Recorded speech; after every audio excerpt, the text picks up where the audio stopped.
Mali kunnafoni jabarana jabaw an bɛ aw bɛɛ lajɛlen fo aw ka wagati cogoya la aw minnu bɛ k'an filɛ an ka bɔlɔlɔ sira kelen-kelenna bɛɛ lajɛlen kan Mali kɔnɔ yan ka taa se Mali kɔkan ma an bɛ foli belebeleba ta ni ka o lase aw ma dogolen tɛ maa si la k'a fɔ ko bi ye 22 septembre 2023 ma 1960 ta ka na se 2023 ma an ka jamana ka yɛrɛma hɔrɔnya ta ko 63 ɲɛnamaya olu kɛra bi o kuma la sa an bɛna don dugu kɔnɔna la ka maaw hakilina ni ka o ɲininkali kɛ 22 septembre ale hukumu o kɔnɔna aw ni ne an ka jɛ ka ɲɔgɔn su.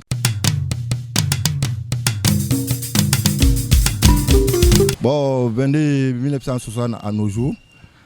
ni 22 mun tɛmɛna o de diyara an ye ka tɛmɛ 22 bɛɛ kan parce que depuis indépendance taara tɔgɔ de kun indépendance kun t'an ka jamana bolo mais ni mɔgɔ minnu bɛ fanga la sisan nɔ olu de nana indépendance ye donc a bɛ komi sisan nɔ ni de ye indépendance yɛrɛ yɛrɛ quoi o de ye ni 22 diya an ye ka tɛmɛ 22 tɔw bɛɛ kan quoi. Wa bon o kɔni ye fasoden ɲumanya de parce que ni fɛn dɔ ye maliyɛn kelen sɔrɔ o kɔrɔ ko a ye maliyɛn bɛɛ de sɔrɔ 22 bɛ fêter maliyɛnw de kama bon ni maliyɛn dɔw bɛ degun na ni a wari kɛra k'olu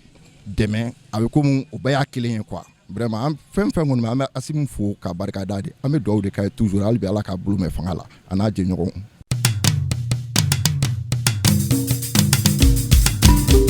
À 63 ans d'indépendance du Mali, vraiment, an ka yɛrɛma hɔrɔnya an bɛ se k'a fɔ cai a b'an yɛrɛ bolo sisan kɔni an bɛ se k'a fɔ ko an bɛ sa an yɛrɛ kɔrɔ bi na barisa Asimi ye waleya mun kɛ a ye an ka yɛrɛma hɔrɔnya segin an ma bon tout d'abord an bɛ tasibila kɛ ka se victimes ma victime de guerre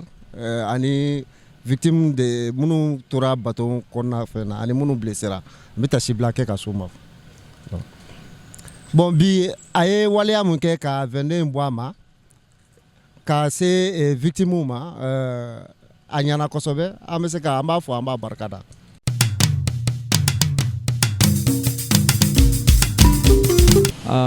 Bon Ala ka barika don Mali la Ala ka hɛrɛ k'an bɛɛ bon ne bɛ se ka kuma Asimi ka mun na tiɲɛ yɛrɛ la halisa Ala ka Asimi dɛmɛ a ka fanga la halisa Ala k'an kisi maajugu tɔɔrɔ ma Ala ka barika don Mali la bon 22 Ala ka san wɛrɛ yira n na san wɛrɛ 22 yira n na bon an kɔni o de bɛ ne bolo ka fɔ a ye.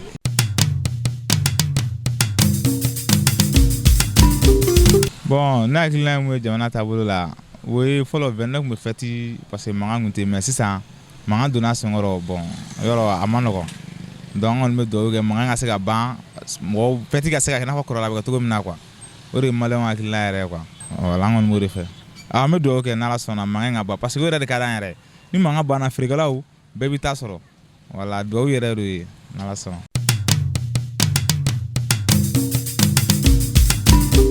Bon vraiment min kɛra ne ɲɛna bi vraiment y'a ye a kɛcogo a ye n diya quoi an bɛ dugawu kɛ halisa Ala ka dɔ fara an ɲɛli kan fɛn bɛ kɔrɔn fɛ ne ye kɔrɔnfɛ ka de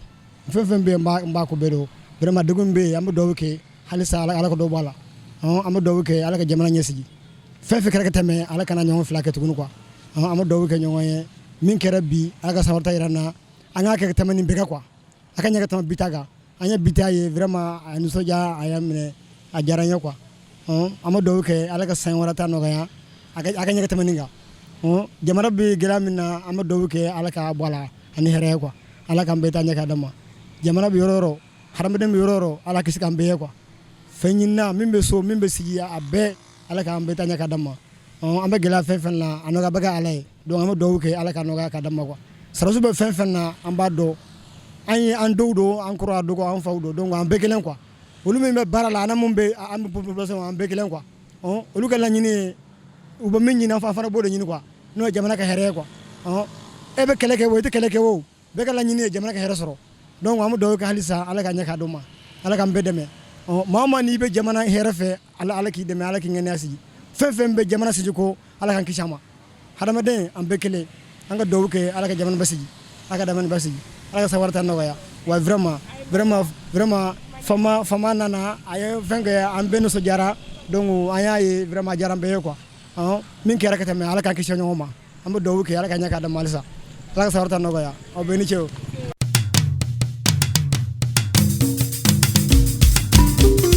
Bon, vraiment, ɲinan kɔni 22 septembre a ma se ka fêter an fari fagala dɔɔni mais an b'a faamuya jamana ni a cogoya don ka da ka jamana bi lahala min na sisan a dogolen tɛ an si la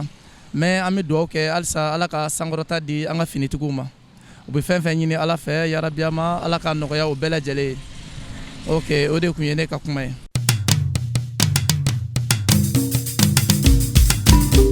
Mali kunnafoni jabaran lajɛbɔ aw bɔra sisan nɔ ka maliyɛndenw kumakan ni ka o lamɛn 22 septembre ale kunkan ko kan an ka jamana ɲɛmaa ni o ye colonel Asimi Goita ye a n'a ka mɔgɔw kɔnɔna na dépôt de gerbe de fleurs ni ka o kɛ boulevard de l'indépendance la sɔgɔmada in na an bɛ dugawu kɛ an ka finitigilaka minnu ni olu tanyana an ka bingani wale min ni a kɛra banbagaci wale tigilamaw fɛ an ka jamana kɔrɔ yan fanfɛla la an bɛ dugawu kɛ ala ka baara dali nɔgɔya maa minnu fana bɛ yen nɔ ni olu joginna an bɛ dugawu kɛ ala ka kɛnɛya di olu ma jamana ala k'a basigi halisa ala ka jamana ye ala ka n'a to a jugu bolo jamana ye ala k'a ta fanga di jamana marabagaw ma an bɛ dugawu kɛ an ka finitigilakaw halisa ala ka san d'u ma ka taga fɛ ka banbagaci wale tigilamaw bɛ se ka kɛlɛ cogo ala kana n'a tɔ sababu ɲuman ye ka se ka dankari u ka bunahadamadenya la ka taga fɛ aw k'an bɛn don n'a nataw la.